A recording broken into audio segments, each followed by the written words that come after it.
श्री राधे श्री राधे श्री राधे श्री राधे।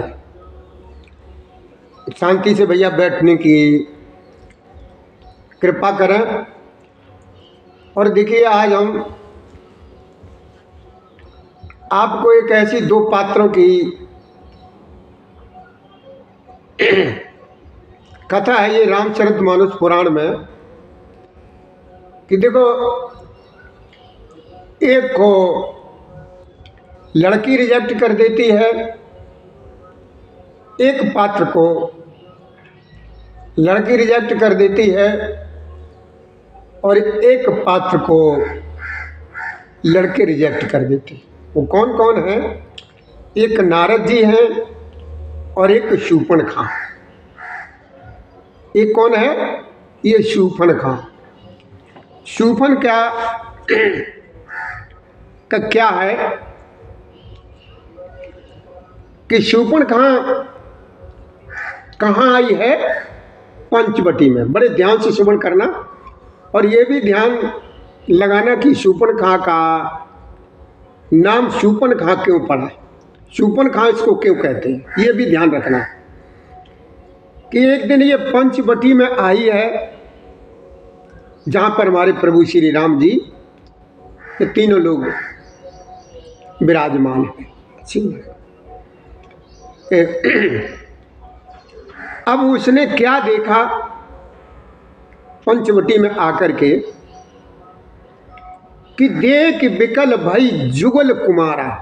बड़ी ध्यान से सुनना कि देख बिकल भई जुगल कुमारा, मतलब तो पंचवटी में जो शूर्पणखा आई है तो इसने किनको देखा? दोनों कुमारों को, प्रभु श्री राम जी को भी देखा और लक्ष्मण जी को भी देखा। अब देखिए, अगर विकल अगर हुई थी ये, तो एक को देख करके विकल होती, राम को देख करके विकल होती। ये दोनों को देख करके विकल हुई। किनको? इधर राम जी को भी, उधर लक्ष्मण जी को है। जबकि ये विकल होना ये नहीं मतलब देख करके प्रेम होना, या प्रेम है या वो चाहती है, बिल्कुल एकदम वैसी, एकदम वैसी पागल जैसी हो गई, चाहने लगी प्रभु को, तो वो एक को चाहती। किसको चाहती? एक को चाहती, प्रभु श्री राम जी को चाहती। लेकिन वो यहाँ पर दोनों को देख करके विकल भई, देख विकल भई जुगल कुमारा। क्या भाई? देख विकल भई जुगल, पंचवटी सो गई एक बारा और देख विकल भई जुगल कुमारा।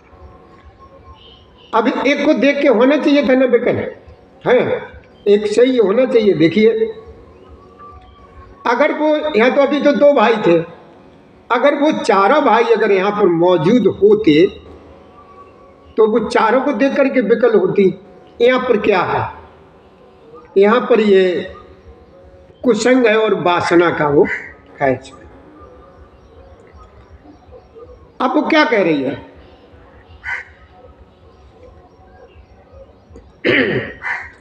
प्रभु श्री राम जी की तरफ उसने जब देखा तो प्रभु जी की तरफ आई है और ऐसे ऐसे ऐसे ऐसे नहीं, खन खन की आवाज़, ऐसी खन खन की आवाज़, चूड़ियों की सी आवाज़ करके मेरे राम जी के सामने वो शूर्पणखा आई। राम राम बेटा, राम राम राम राम राम राम राम राम राम राम राम राम। श्री राधे श्री राधे श्री राधे श्री राधे। खुश रहो मेरे राजा बाबू, खुश रहो। तो राम जी ने देखा कि इधर कौन है। राम जी ने देखा कि इधर कौन है, कौन आ गया भाई। अच्छा, फिर उसने जब इधर से अपनी एक खनकावा खुनकूबी करी ना, है, तो राम जी ने देख लिया कि अच्छा तुम हो। लेकिन क्यों, क्या बात? तो उसे जो अपना जो प्रयोजन था उसने राम जी को बताया राम जी को बताया तो राम जी ने ये कहा कि देखो भाई, तुम यहाँ क्यों आई हो? तो उसने सब बता दिया कि देखो, हम यहाँ पर जो हम तुमसे विवाह करने के लिए आए। तो राम जी ने कहा कि तुम भाई अगर हमसे विवाह करने के लिए आई हो तो मेरा तो विवाह हो चुका है, मेरा तो विवाह हो चुका है, मुझे तो नहीं करना है। लेकिन हमारा भाई जो है ना, अभी अनुज छोटा भाई जो है ना, वो अभी कुंवारा है, अगर आप चाहो तो उससे पूछ लो। अब देखिए, इधर सब लोग, मतलब का सभी लोग क्या कहते हैं कि राम जी झूठ नहीं बोलते, राम जी कभी भी झूठ नहीं बोलते। अब क्यों नहीं बोलते, मतलब यहाँ पर क्या तथ्य, मतलब गहराई से समझो कि जबकि लक्ष्मण की शादी हो चुकी थी लेकिन साथ नहीं थी उर्मिला, और उधर शूर्पणखा जब आई है तो राम जी जानते थे कि ये विधवा है। अब राम जी जानते थे कि शूर्पणखा विधवा है, इसका भी पति नहीं है और लक्ष्मण की भी पत्नी साथ नहीं है, तो यानी दोनों इधर इधर ये विधवा है शूर्पणखा, और उधर लक्ष्मण जी की पत्नी वो साथ नहीं है, तो इनको दोनों कुंवारे ही बोलते हैं, कुंवारे ही कहा जाएगा। तो प्रभु श्री राम जी ने शूर्पणखा को जो है ना उधर भेज दिया, लेकिन लक्ष्मण जी अपना जो बाण जो था वो अपना मतलब ऐसे ऐसे पहना, मतलब कर रहे थे, उसकी धार कर रहे। तो वो गई वहां पर लक्ष्मण जी के पास, उसने अपना ऐसा खनखाना खुनखुना ऐसा वो बजाव बुजू भी किया। लक्ष्मण जी की नजर नीचे को है, लेकिन लक्ष्मण जी ने समझ लिया कि भाई तुम कौन हो, क्यों आई। उसने जब बताया तो लक्ष्मण जी ध्यान करने लगे कि अरे इस जंगल में, इस वन में विवाह का प्रस्ताव लेकर के कौन आया है, क्या आया है। लेकिन लक्ष्मण जी ने उससे मना कर दिया कि देखो भाई, हम वो सामने बैठे हैं ना, हम तो उनके दास हैं, और तू दासी थोड़ी बनने के लिए आई है, तू तो महारानी बनने के लिए आई है। जा, वो राजा है, उनको सब कुछ अच्छा लगता है जो उन्हीं के पास। अब वो फिर आई, राम जी के पास आई। अब वो शूर्पणखा राम जी के पास फिर आई, फिर वो वही कहने लगी। तो राम जी ने कहा कि देख भाई, इतना जो सब कुछ करके जो है ना लीप पोत करके आई है, ऐसा ये डेंटिंग पेंटिंग करके आई है, ऐसे थोड़ी क्यों विवाह हो जाता है, विवाह के लिए कुछ करना पड़ता। अब देखिए वो क्या कहती है, अब वो कहती क्या शूर्पणखा प्रभु श्री राम जी से कहती है। अब उसने अंदाजा लगा लिया कि इससे तो काम चलेगा नहीं, इस रूप से तो काम चलेगा नहीं, वो राक्षसी वाला है ना। अब उसने विचार किया है कि रुचिर रूप धर प्रभु पै जाई, और बोली वचन बहुत मुस्काई। अब उस शूर्पणखा ने अपना बहुत सुंदर रूप बनाया, रुचिर रूप धर प्रभु पै जाई, और बोली वचन बहुत मुस्काई। और क्या बोली है, बड़े ध्यान से सुनना, बड़े ध्यान से सुनना। और उसके जेब मतलब बहुत ही सुंदर उसने अपना रूप बनाया, ऐसा रूप बनाया कि उसको ये लगे कि मेरे समान कोई है ही नहीं।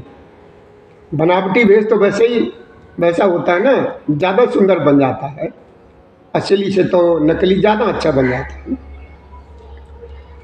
रुचिर रूप धर प्रभु पै जाई, और बोली बचन बहुत मुस्काई। क्या बोली? कि तुम सम पुरुषन मौसम नारी, और ये संयोग विधि रचा है विचारी, ये संयोग विधि रचा है विचारी।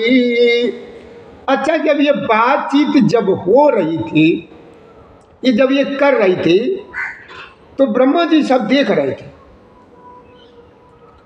ब्रह्मा जी सुन रहे थे, सब देख रहे थे। जब इसने कहा कि तुम सम पुरुष न मोसम नारी, ये कह रही है कि तुम सम। जब उसने प्रभु श्री राम जी के लिए कहा कि तुम सम पुरुष न, तो यहां तक तो अच्छा कहा। ब्रह्मा जी देख रहे हैं, ब्रह्मा जी भी सोच रहे हैं कि यहां तक तो भाई बहुत अच्छा कहा, बहुत बढ़िया कहा। और फिर वो कहने लगे कि मौसम नारी, और ये संयोग विधि रचा विचारी, ये संयोग विधि रचा विचारी। तो ब्रह्मा जी सोचने लगे कि इसने यहीं पर गलत कह दिया, सारी रीढ़ में। ब्रह्मा जी कहते हैं कि मैंने तो इनको रचा ही नहीं है, प्रभु श्री राम जी को मैंने तो रचा ही नहीं है, ये बिल्कुल नहीं रचा, इन्होंने हमको रचा है, इन्होंने हमको रचा, हमने इनको कहाँ रचा, ना मैंने तुझे रचा।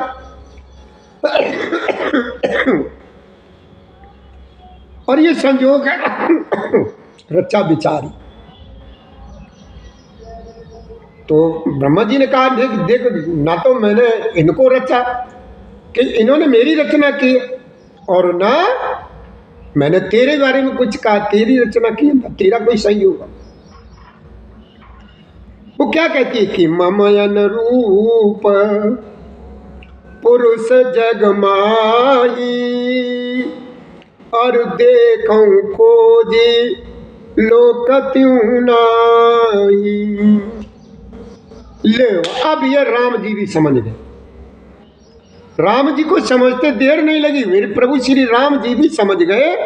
क्या समझ गए? कि एक लोग की बात करके तो ये होती कि हाँ कोई बात नहीं हो सकता है। जब ये तीनों लोगों की बात कर रही थी, इसका मतलब ये कोई गड़बड़ है, ये राक्षसी है। प्रभु जी समझ गए, राम जी समझ गए। राम जी ने कहा कि देख भाई, मेरी तो शादी हो चुकी है, मेरी तो विधि, ये बैठी हुई है, जानकी जी को बताया कि मेरी तो विधि ये है, मेरा तो संयोग इनके साथ था, मेरा तो संयोग इनके साथ था, वो हो गया, मेरी तो पत्नी है। अब तू जाकर के उन्हीं से फिर जा, उनके पास। मेरा अनुज भाई जो है ना, उसके पास जा। अब वो अनुज जी के पास, लक्ष्मण जी के पास फिर गए। फिर उसने कहा जा करके कि देखो भाई, उन्होंने फिर तुम्हारे पास भेज दिया कि जाओ उन्हीं से बात करो। अब राम जी से मालूम क्या कह रही थी कि मौसम न तुम सम, न मेरे समान कोई नारी है, न तुम्हारे समान कोई पुरुष है, ये संयोग कोई रचा बेचारी। मतलब मन नहीं था तुमसे शादी करने का, लेकिन शादी तो करनी पड़ेगी, तो इसलिए सोचा कि तुमसे ही कर ली जाए। मन नहीं भरा, मन नहीं चाहता था, लेकिन सोचा शादी तो करनी है, तो वो शादी आपसे तुमसे कर लिया। प्रभु जी ने भेज दिया फिर लक्ष्मण जी की तरफ। लक्ष्मण जी ने कहा कि देख भाई, तू शादी का प्रस्ताव लेकर के आई है, शादी कोई ऐसे थोड़ी ही हो जाती है, शादी के लिए बहुत कुछ करना पड़ता है, बहुत कुछ करना पड़ता है। यहां तक है प्रेम से बोला जाता है, प्रेम भाव से विनती की जाती है, बड़े अच्छे प्रेम से बोलते हैं और गिड़गिड़ाते हैं, तब कई बात बनती जाकर। आप वो क्या समझ रही है? और यहां तक है कि नाक तक रगड़नी पड़ती है शादी करने के लिए, तब कहीं विवाह होता है। और अगर उसके अंदर ये पागलपन अगर ये ना होता, ये ब्रह्मा जी सब देख रहे हैं। अब वो क्या कहती है? अब फिर वो लक्ष्मण जी ने जब कहा कि भैया देख भाई, हम तो इनके दास हैं, वो राजा हैं, वो चाहे कितनी भी कर लेंगे तब भी उनको अच्छा लगेगा। वो राजा हैं, राजाओं की कितनी कितनी होती हैं, उनको सब कुछ अच्छा लगेगा। मेरे साथ काम, तो उनके दास हैं, तू दासी बनने के लिए थोड़ी ही आई, तू महारानी बनने के लिए। अब वो क्या समझी कि ऐसे दाल जो है ना गलेगी। अब उसने वो ही रूप रखा अपना, कौन सा वाला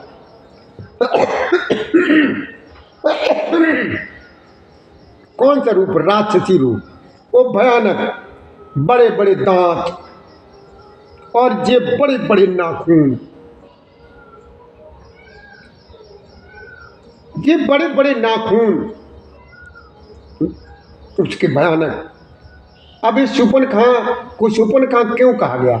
ये इसीलिए कहा गया कि इसके ये नाखून जो है ना बहुत बड़े बड़े हैं, बहुत बड़े बड़े बड़े बड़े नाखूनों वालों को ही शूर्पणखा की संज्ञा दी जाती। अब देखिए यहां पर उस समय तो शूर्पणखा एक ही थी। कब? प्रभु श्री राम जी के समय में, यानी द्वापर में, त्रेता, शूर्पणखा एक ही थी, मतलब बड़े बड़े नाखून थे। आज अंदाजा लगाइए, जो हमें नहीं कहना चाहिए, आज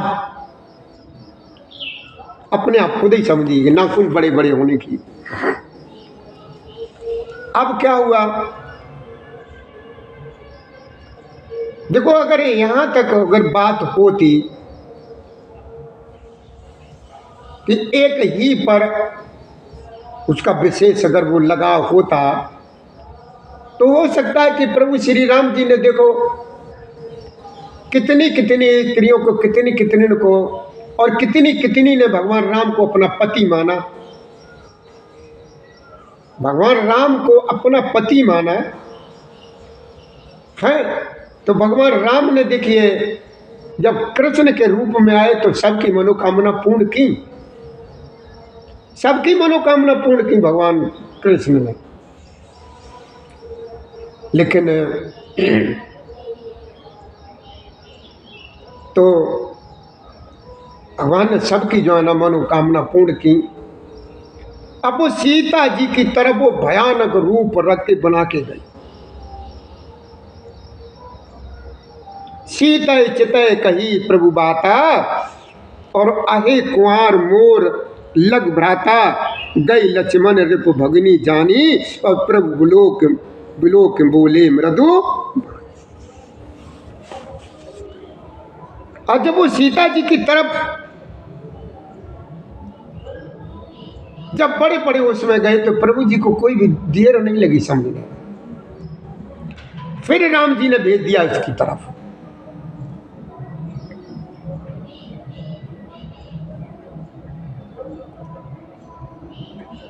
सुंदर सुन में उनकर दास, फिर राम जी ने उसकी तरफ भेज दिया। राम जी ने वो लीप पोत करके आई है, इधर उधर घूम रही है।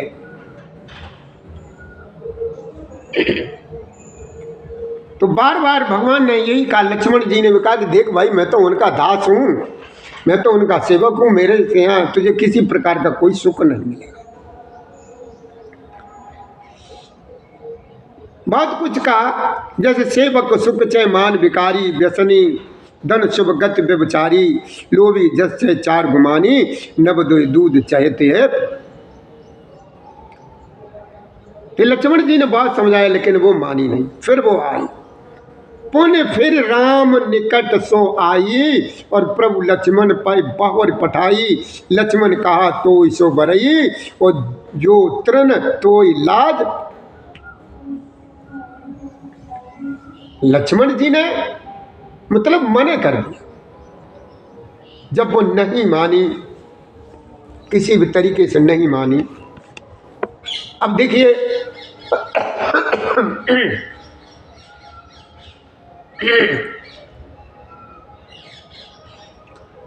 अब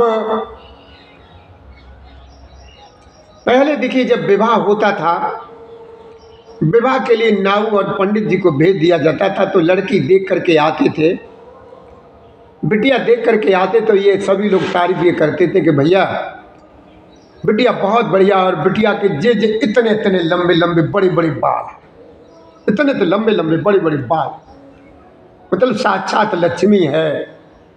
और जब वो घर में आ जाएगी तो धन अपार हो जाएगा, दौलत अपार हो जाएगी। और भैया आजकल क्या, आजकल की लक्ष्मी ऐसी हैं, वो जो बाल आल सब कटवा के ही आती, और वो क्या बढ़िया बढ़िया स्केप वगैरह वो करा के ही करके आती हैं। तो देखो भैया, कहने का मतलब, हमारी जो बहनें और जो बेटियां हैं, जो भी हैं, ये नाखूनों को बढ़ाना अच्छा नहीं होता है, शुभ नहीं होता है, अशुभ होता है।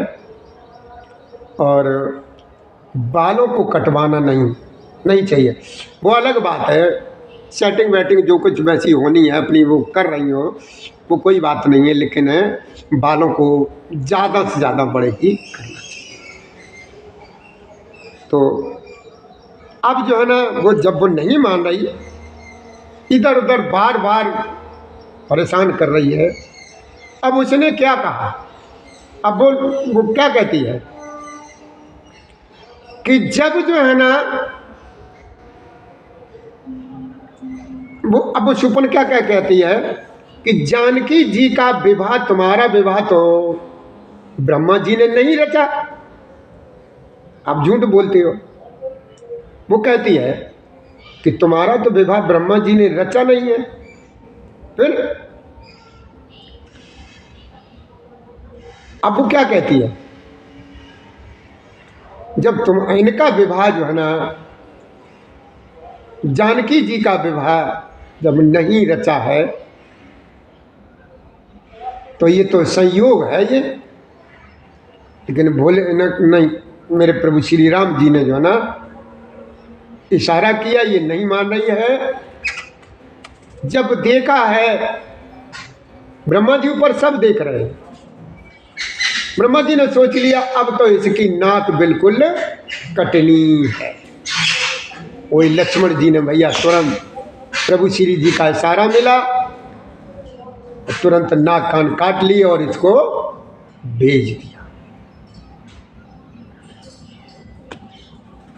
अगले उसमें हम आपको फिर सुनाएंगे। जय श्री राधे, जय श्री कृष्ण, श्री कृष्ण गोविंद हरे मुरारी, हे नाथ नारायण। तो आपने भैया यह समझ लिया कि शूपन खां को शूपन खां क्यों कहा गया। शूपन खां का मतलब ये, जिसके बड़े बड़े नाखून भयानक होते हैं उसको शूपन खां कहते हैं। एक भाई जी ने हमसे पूछा था, एक भाई जी ने पूछा था कि इसको शूपन खां क्यों कहा गया। तो भैया आप वीडियो को देखें और समझ लें कि इसका नाम जो है ना शूपन खां इसलिए कहा गया। जय श्री राधे, जय श्री कृष्ण।